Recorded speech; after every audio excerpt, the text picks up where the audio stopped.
You may have heard Israel and Hezbollah have been at war. You've probably seen these images of Israel bombing Lebanese buildings, of Lebanese civilians losing everything they have, of Lebanese being killed again and again. But through all of this, you won't have heard much from Lebanon's actual government. And then more recently, you've probably seen a ceasefire put in place. And that prompted this statement from Lebanon's political leadership.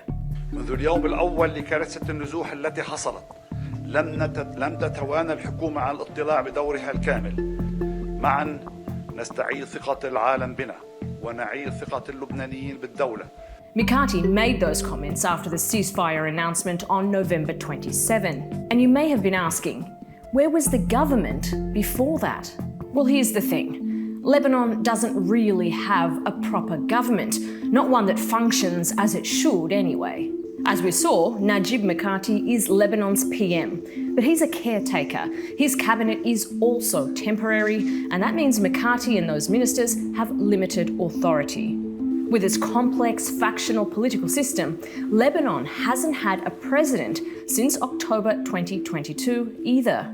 Analysts, including at the World Bank, say the problem stems from the fact the same small group of elites have always run the country, and their political disputes have paralysed the state. However, the country's leaders stepped in as intermediaries between Hezbollah and Israel, and along with foreign countries like the US and Qatar, managed to facilitate a ceasefire. Then there's the issue of money. According to the IMF, Lebanon is one of the world's most indebted countries. Multiple analysts, including at Lebanon's The Policy Initiative, say that's because its leaders racked up enormous public debt. Transparency International lists Lebanon as one of the world's most corrupt countries. And in a 2022 report, the World Bank likened Lebanon's public finances to a Ponzi scheme used to serve the interests of the elite. In short, many observers say the Lebanese government couldn't really afford to help its own people as they suffered displacement and devastation in this latest war. So, what about Hezbollah? For many of Lebanon's 5.4 million people, the armed group had provided an alternative. For decades, it maintained strong leadership, funded services where the state couldn't or wouldn't, and it built a military stronger than Lebanon's own.